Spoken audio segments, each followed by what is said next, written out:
ভারতের মাটিতে AFC Asian cup বাছাই পর্বের গুরুত্বপূর্ণ ম্যাচের আগে একের পর এক প্রতিকূলতার মুখে পড়ছে বাংলাদেশ ফুটবল দল। প্রস্তুতির জন্য মাঠ পাওয়া থেকে শুরু করে অনুশীলনের সময় পরিবর্তন সব মিলিয়ে শিলংয়ে এসে নানা জটিলতার মধ্যে পড়েছে হাবিয়ার ক্যাবরেরার দল। শুক্রবার বাংলাদেশ দলকে অনুশীলন করতে হয়েছে অসমান অনুপযুক্ত মাঠে। কোচ হাবিয়ার ক্যাবরেরা সেটিকে প্রস্তুতির জন্য আদর্শ মনে করেননি। আর শনিবার ফুটবলারদের অনুশীলন করতে হয়েছে কৃত্রিম টার্ফের মাঠে, যা ম্যাচের জন্য মোটেও সহায়ক ছিল না। আর এই মাঠটাও ভাড়া করতে হয়েছে বাংলাদেশকেই। বাংলাদেশ দল চেয়েছিল ম্যাচ ভেন্যু জওহরলাল নেহরু স্টেডিয়ামে অনুশীলনের অনুমতি, তবে অল ইন্ডিয়া ফুটবল ফেডারেশন তাতে সাড়া দেয়নি। শুধু মাঠ নিয়েই নয়, বাংলাদেশের অনুশীলন সূচিতেও পরিবর্তন আনা হয়েছে।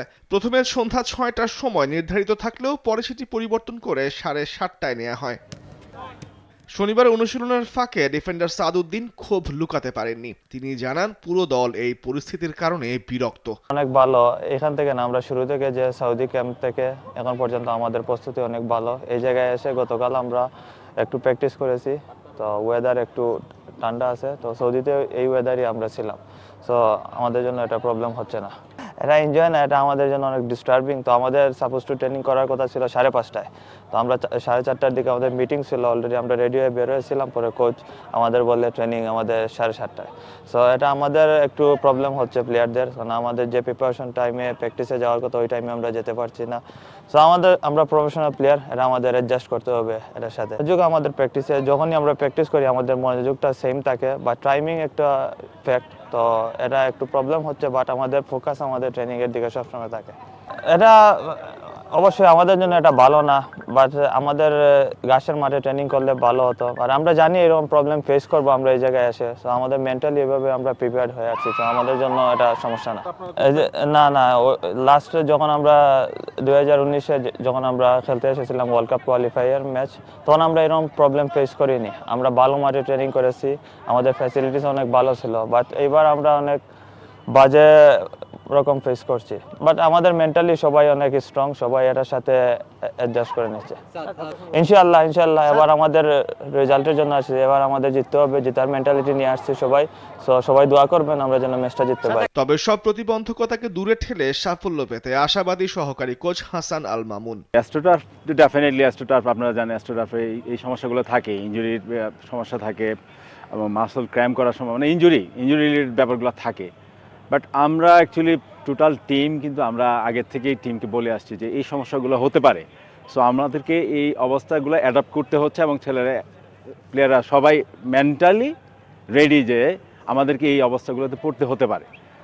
বাট হ্যাঁ, আপনারা যেটা বলছেন যে অ্যাস্ট্রোটার্ফে অ্যাকচুয়ালি আপনি ন্যাচারাল গ্রাসে যে আপনি প্র্যাকটিস করা উচিত আমাদের, সেটা আমরা পাচ্ছি না। এটা একটা ঘাটতি আমাদের তরফ থেকে। তারপর আমরা এটা ঘাটতি দেখবো না, আমরা জানি এটা ওদের স্ট্র্যাটেজি, বাট আমরা এই স্ট্র্যাটেজিকে মোকাবেলা করার জন্য আমাদের প্র্যাকটিস করতে হবে।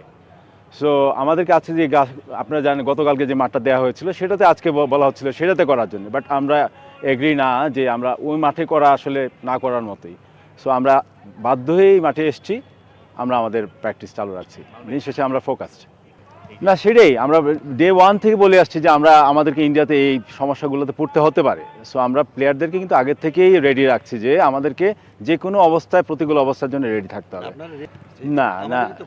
না, এই অ্যাস্ট্রোটার্ফটা কিন্তু বেটার কম্পারেটিভলি। আপনারা যদি ব্যাঙ্গালোরের অ্যাস্ট্রোটার্ফ দেখেন, বাট এটা বেটার। বাট আমরা অ্যাকচুয়ালি চাচ্ছি না যে এই অ্যাস্ট্রোটার্ফে ট্রেনিং করতে, আমরা চাচ্ছিলাম যে ন্যাচারাল গ্রাসেই করি। বাট তাদের সীমাবদ্ধতা বা তারা দেয়নি, এটা তাদের ব্যাপার। বাট আমরা এগুলো আসলে ফোকাস করছি না, আমাদের ট্রেনিং করা দরকার, আমরা ট্রেনিং করতে এসেছি। আদার্স দিকগুলো আমরা আসলে এত ফোকাস করছি না। হামজা, আপনি দেখতে পাচ্ছেন যে হামজা মিশে গেছে টিমের সাথে। সো ও জানে যে ওর নিজস্ব একটা দায়িত্ববোধ রয়ে গেছে দেশের জন্যে এবং দলের জন্য, এবং টিমমেটদের সাথে তার এবং কোচিং স্টাফের সাথে ডে 1 থেকে সে উজ্জীবিত, এবং সে নিজ থেকে সবাইকে ইন্সপায়ার করছে। অন্যদিকে অনুশীলনের ফাঁকে হামজাকে প্রশংসায় ভাসান মিডফিল্ডার মোহাম্মদ হৃদয়। আমি সর্বপ্রথম শুকরিয়া আদায় করছি, আলহামদুলিল্লাহ আমাদের শুরু থেকেই ট্রেনিং সব কিছু ভালো ছিল। তো হামজা ভাইয়ের যে বিষয়টা, আসলে আপনারা সবাই জানেন উনি অনেক উপরের লেভেলে ফুটবল খেলেছে, তো আমরা সবাই চেষ্টা করছি ওনার সাথে মানিয়ে নেওয়ার জন্য। না, সব সময় পজিটিভ ওয়েতে আমরা সবাই সবার সাথে কথা বলতেছি, যেভাবে আমরা মাঠে ফুটবলটা খেলতে পারলে আমাদের টিমের জন্য একটা ভালো পজিটিভ রেজাল্ট হবে, আমরা ওটা নিয়ে আপনারা কাজ কোনো করছি। পরামর্শ তার কাছে চান কিনা বা সে আপনাদেরকে কোনো পরামর্শ দেয় যেহেতু কিনা? তার অভিজ্ঞতা খুব সমৃদ্ধ। হ্যাঁ, সব সময় জিজ্ঞাসা করতেছি কি করলে ভালো হয়, কোনটা আমাদের জন্য বেস্ট, যেহেতু আমরা একই সাথে মিডফিল্ড পজিশনে খেলতেছি, তো সব কিছু পজিটিভ ওয়েতে আছে। আসলে যদি বলতে চাই, আমি মনে করব আমি যদি ওনাকে ভোট দিতে চাই তাহলে আমি 100তে 100ই দিব, কারণ আমাদের লেভেল আর ওনার লেভেলটা অনেক ডিফারেন্ট। এটা শুধু আমি না, আপনারা সবাই জানেন। শেখার এটা প্রবণতা adjust কাজ করা করে কঠিন কিনা, না? লেভেল বললেন যে, তাহলে ওনার কাছ থেকে শিখছেন কি কি? অবশ্যই প্রতিটা মুহূর্তে অনেক কিছু শেখার আছে, একদম ফুটবলের ভিতর থেকে শুরু করে আউটসাইডেও পর্যন্ত। কি শিখলেন? আসলে ওনার চলাচল খুব একদম সিম্পল, আসলে আমরা মানিয়ে নেওয়ার জন্য এটা খুব একদম এনজয় করছি আর কি। আগামী 25 মার্চ এএফসির এশিয়ান কাপ বাছাই পর্বের গুরুত্বপূর্ণ ম্যাচে ভারতের বিপক্ষে মাঠে নামবে বাংলাদেশ। তামিমুর রহমান, স্পোর্টস ডেস্ক, দেশ টিভি।